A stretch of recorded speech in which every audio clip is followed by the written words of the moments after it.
Hello! In this video, we are going to prove the following theorem. Let a be a real number. Then for all natural numbers m and n, a to the power of m times a to the power of n is equal to a to the power of m plus n.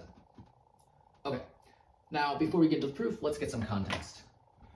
To start, we're going to say that given any real number a, we define exponentiation with the natural numbers as follows.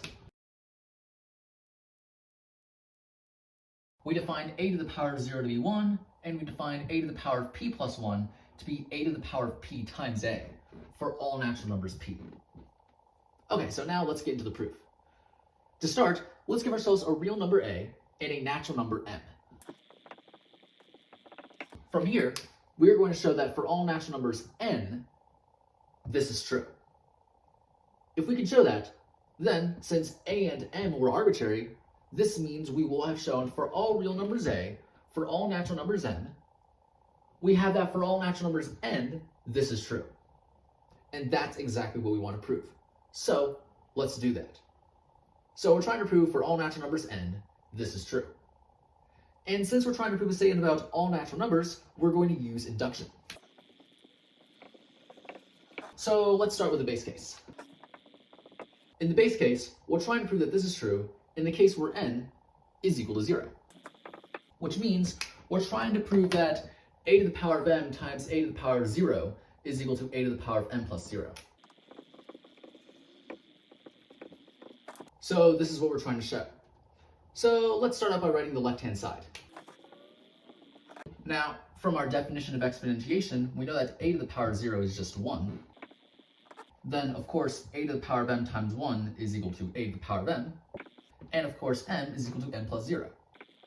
So this is equal to this, which is exactly what we wanted to show. So this completes the base case. Now let's move on to the induction step.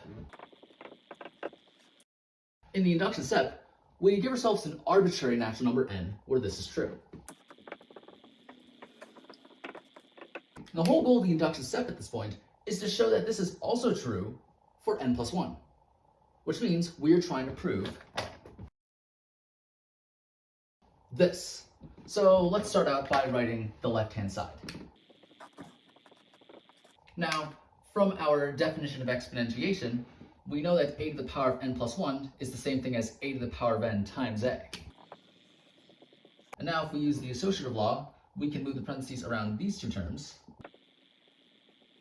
And then, by our induction hypothesis, we know that this is equal to a to the power of n plus n. And now, by our definition of exponentiation, we know that this is the same thing as a to the power of n plus 1.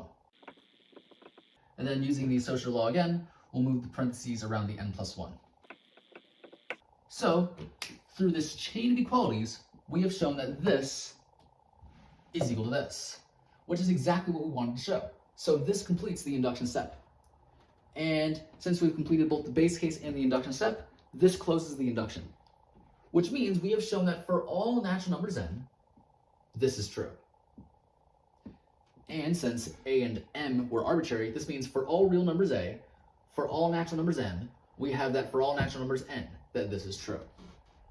And that's exactly what we wanted to prove. So this completes the proof.